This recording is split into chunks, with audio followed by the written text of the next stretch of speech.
أعوذ بالله من الشيطان الرجيم. بسم الله الرحمن الرحيم. الحمد لله والصلاة والسلام على رسول الله. اللهم صل وسلم وبارك عليه وعلى آله وأصحابه أجمعين وبعد.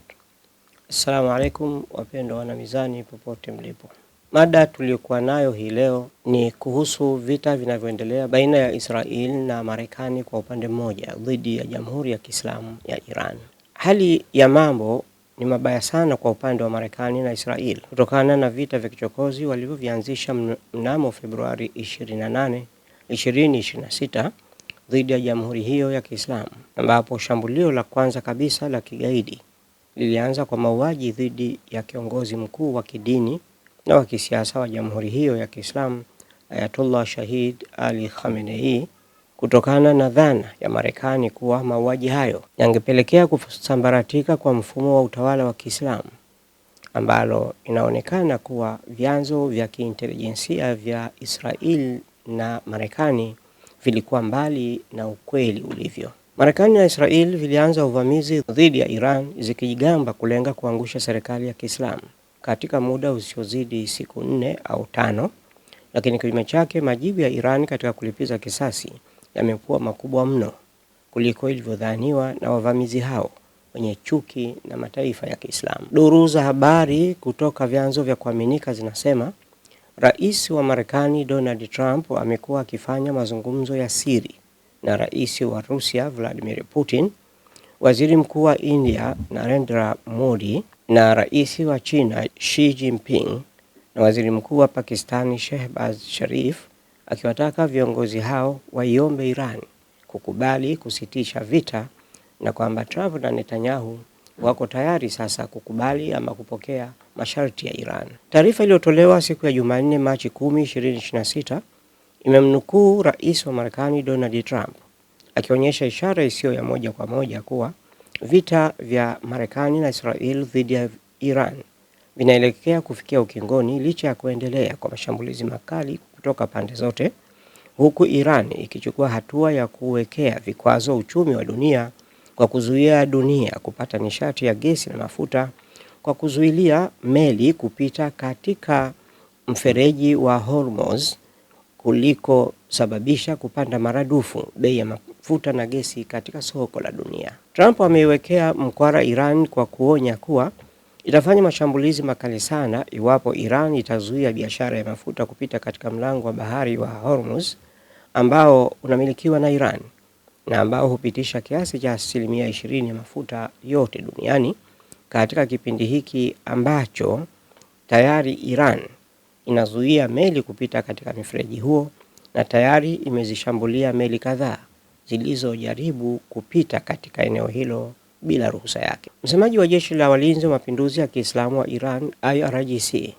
akijibu vitisho hivyo vya Trump, amesema vitisho vya Trump ni vitisho hewa, akisisitiza kuwa wakati Trump akitoa vitisho hivyo meli kadhaa tayari zilikuwa zimezuiliwa, na kwa kuonyesha jinsi gani Marekani ilivyozidiwa na kuingiwa na woga dhidi ya makombora ya Iran, meli za Marekani zimekimbizwa umbali wa kilomita 1000 mbali na eneo la maji ya Iran. Ikiwa kweli Marekani inaweza kuzipitisha meli katika mfereji huo kwa nguvu, amesema msemaji huo wa IRGC kwamba azilete na kuzisogeza meli karibu na eneo hilo aweze kushuhudia matokeo yake. Aidha, Rais Trump akizungumza na waandishi wa habari huko Florida, Marekani, amesema Marekani ilichukua uamuzi wa kuishambulia Iran akidai eti kusambaratisha utawala uliojaa uovu, lakini hata hivyo akashindwa kufafanua aina ya uovu wa Iran na pia akashindwa kuelezea kitu gani kilichosambaratika katika mfumo wa utawala wa Kiislamu. Badala yake akakimbilia kusema kuwa yeye Trump anaamini vita vya kivamizi alivyovianzisha yeye na Netanyahu havitakuwa na muda mrefu. Rais wa Marekani ametoa vitisho hivyo siku ya Jumatatu Machi 9, 2026 wakati Israel ikiendelea kuishambulia Iran usiku wa kuamkia Jumanne Machi 10, 2026, na Iran nayo kivurumisha makombora mazito ya masafa marefu yakilenga miji ya Tel Aviv, Haifa na Jerusalem na kupelekea Israel maafa makubwa ambayo hayajawahi kutokea wala kukutana nayo wananchi wa Israeli, sambamba na miji ya mataifa ya Kiarabu ikiwemo Bahrain, Umoja wa Falme za Kiarabu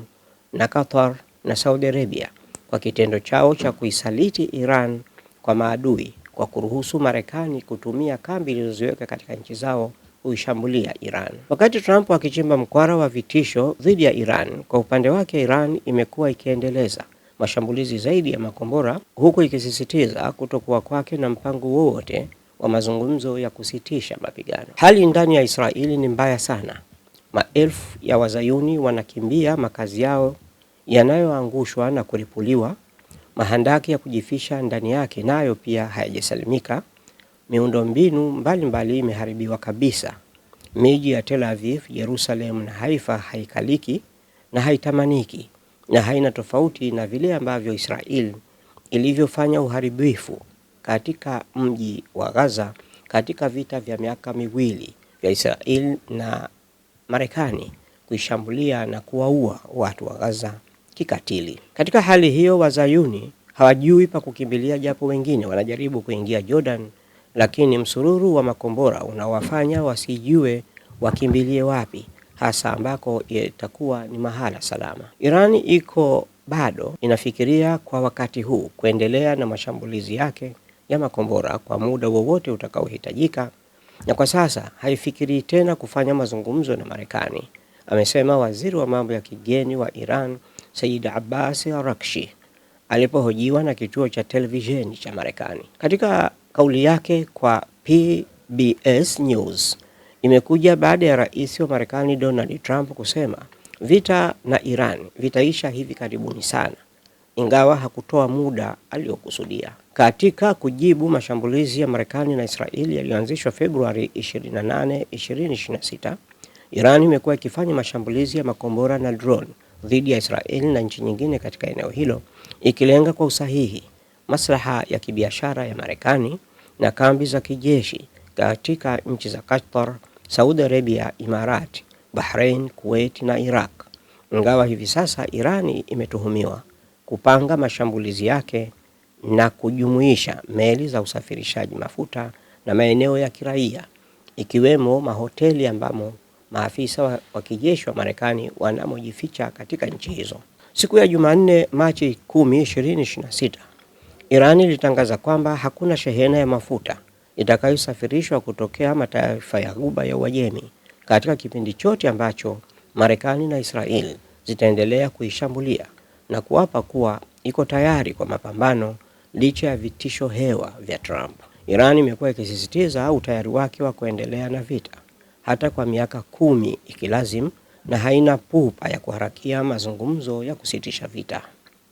Bei ya mafuta ilifikia kiwango cha juu cha bei mwanzoni mwa wiki, wakati bei ya pipa moja ilifikia dola za Kimarekani 115 hadi 120 katika soko la dunia. Msemaji wa kamandi ya jeshi la Iran, Ibrahim Zulfikar, alisema dunia ijitayarishe kununua pipa moja la mafuta kwa dola 200 za Kimarekani, kwa sababu bei ya nishati hiyo muhimu inategemea hali ya usalama kwenye Ghuba, ambayo alisema kwa sasa hakuna usalama huo kutokana na kuchafuliwa na Wamarekani na Waisraeli. Msemaji wa kikosi cha walinzi wa mapinduzi ya Kiislamu IRGC ameiweka wazi kuwa Marekani haina uwezo wa kuamua kuhusu hatima ya vita, na kwamba wanajeshi wa Iran watahakikisha hakutakuwa na lita hata moja ya mafuta itakayouzwa kwa upande wa adui na washirika wake.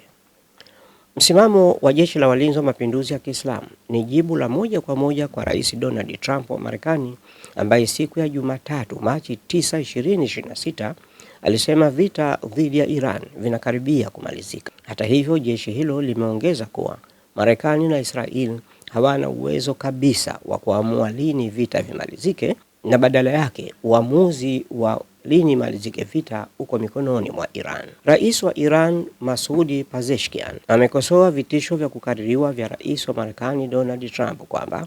ataisambaratisha Iran,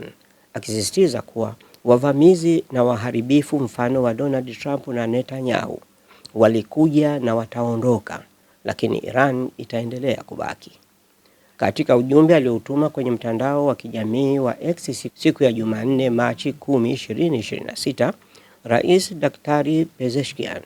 amebainisha kuwa hakuna dola au mamlaka iliyofanikiwa kufuta jina kubwa la Iran katika kipindi cha miaka 6,000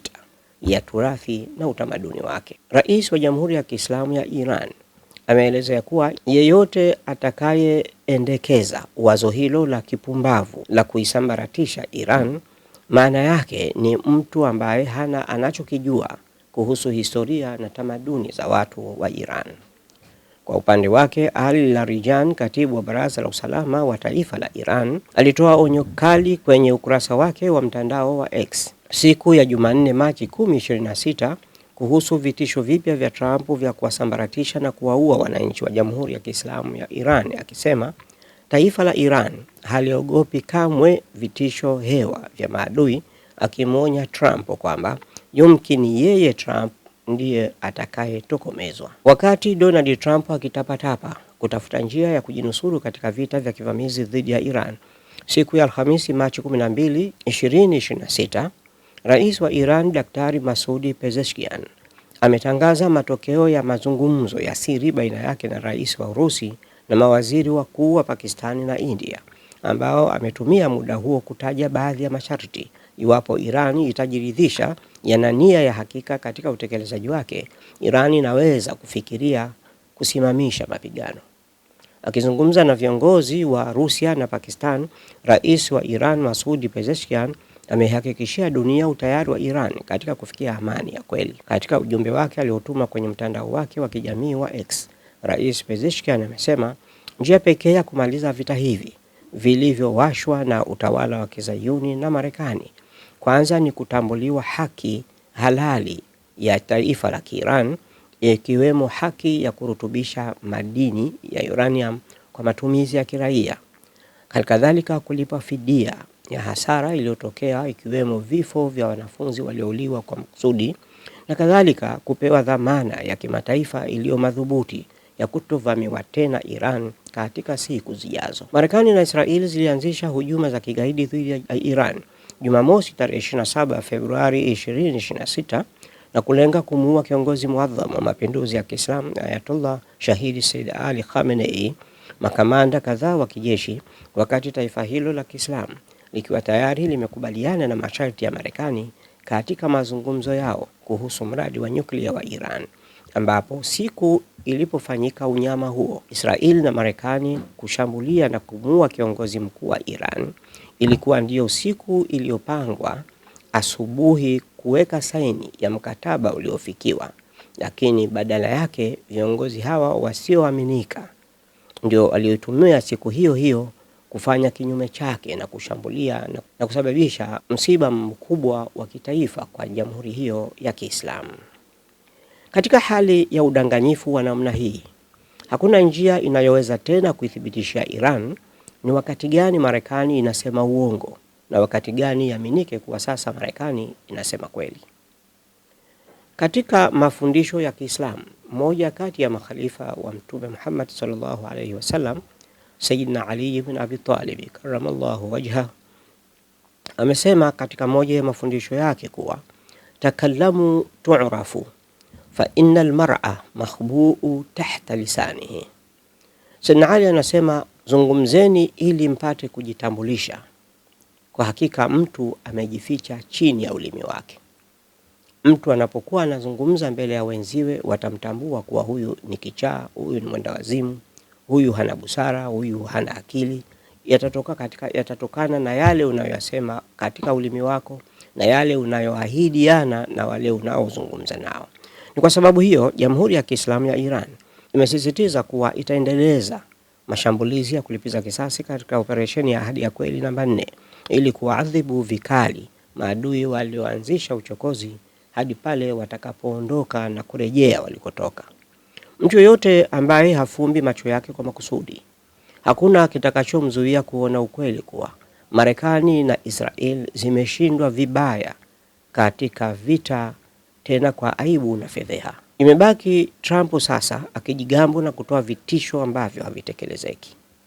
Hakuna lugha ghairi ya ile niliyowaeleza wanamizani awali ya vita hivi kuwa Marekani haitoweza kuangusha utawala wa Khamenei, na badala yake walichofanikiwa ni kumuua Khamenei mwenyewe, lakini kuua watoto wa Iran na kuvunja majumba ya raia wa Iran na kusababisha maafa makubwa ya watu wasiokuwa na hatia. Na sasa ushahidi wa kushindwa kwake ni kama ifuatavyo katika nukta ambazo tafadhali msikilizaji zisikilize kwa makini. Nukta ya kwanza, Marekani imeshindwa kubadilisha mfumo wa utawala kutoka wa Kiislamu na kuja mfumo unaotawala nchi za magharibi unaoitwa demokrasia. Sababu ya pili, Trump alijigamba na kujinaki kuwa anayo sasa mamlaka ya ushawishi wa kuamua nani awe kiongozi wa Iran baada ya mauaji ya kigaidi ya kiongozi mkuu shahid Ayatollah Ali Khamenei. Badala yake wa Iran wamefanya uteuzi wa kukera kwa kumchagua mwana wa Sayyid Ali Khamenei, yani Mujtaba Khamenei, kuwa mrithi wa kiti hicho, jambo ambalo linathibitisha kuwa madai ya Trump kwamba yeye ndio mwenye kauli ya mwisho nani achaguliwe kuwa rais badala ya Khamenei yalikuwa ni madai ya uongo yasiyokuwa na ukweli wowote. Tatu, wakati na kabla ya uvamizi wa tawala hizo zenye sifa za kutokuwa na uadilifu, Trump na Netanyahu wamekuwa wakihutubia wa Irani na kuwashawishi kutoka mitaani kukataa utawala wa Kiislamu, wakidai eti hiyo ndio fursa ya pekee ya kuondoa utawala wa Kiislamu. Badala yake wa Iran walipuuza wito wa Netanyahu na Trump, na badala yake wa Irani waliondoa hitilafu zao za ndani na kujenga mshikamano wa kitaifa ili kwanza kupambana na adui aliyewavamia katika nchi yao. Sababu ya nne, wakati viongozi hao nduli wa roho za Waislamu wasio na hatia waidai watauangusha utawala wa Kiislamu ndani ya siku 4 hadi 5, badala yake ifikapo siku ya Jumamosi Machi 14, 2026 itakuwa ni siku ya 5 sawa na nusu mwezi toka pale Marekani na Israeli walipoanzisha vita hivyo. Na imefika muda huo hadi sasa Iran na Israeli wanaonekana wakiwa wachovu, huku wakihangaika kubisha hodi huku na kule kutafuta namna ya kuweza kuwashawishi wa Iran kukubali kusimamisha mapigano. Ushindi katika vita vyovyote vile hupimwa kwa upande ule ambao utakaoweza kusimamia na kufanikisha kutekeleza malengo yake. Na hivi sasa Marekani, kwa kutofikia hata moja kati ya malengo yake yote iliyoyakusudia, imeanza kubembeleza Iran na kukubali kusitisha vita. Ni dhahiri kuwa Marekani na Israeli zimekubali kushindwa katika uwanja wa vita, na Marekani na Israeli wataondoka katika uwanja wa vita wakiwa wamejikunyata kwa aibu na huzuni ya kushindwa, licha ya kujigamba kuwa Marekani ni taifa kubwa na kwamba ilikwenda Iran kubadili aina ya utawala na kuambulia kipigo na aibu. Haya ndio yanayopita katika mzozo unaoendelea, licha ya taarifa za kila siku za vyombo mbalimbali vinavyoeleza namna mambo yanavyopita huko, ambapo mapigano yanaendelea kwa nguvu zote huku pande zote zikiathirika, lakini Israeli ikiathirika zaidi kutokana na ukweli kuwa mahala inapoitwa Israeli ni pahala padogo sana ambapo ni rahisi kupateketeza kwa muda uliokuwa ni mfupi, na Irani ikitaka inaweza kwa vyovyote vile kuiangamiza Israeli katika muda usiozidi siku 2 yakabaki magofu matupu. Hayo ni mambo ambayo yanafanyika duniani, na kuyataja na kuyatamka ni vizuri kwa sababu yanaua ndugu zetu Waislamu, lakini yanaua watu wengine wasiokuwa na hatia yoyote ile katika Iran na katika Israeli vile vile. Kwa hivyo tumuombe Mwenyezi Mungu amani na salama, na awape masikio Netanyahu na Donald Trump ambao mara zote kiu yao imekuwa ni kunywa damu za watu wasiokuwa na hatia. Tunamwomba Allah Subhanahu wa Ta'ala ajalie nafsi za wanadamu kupenda amani badala ya shari, na kuweka silaha chini, na badala yake diplomasia ichukue nafasi ya kumwagaji damu.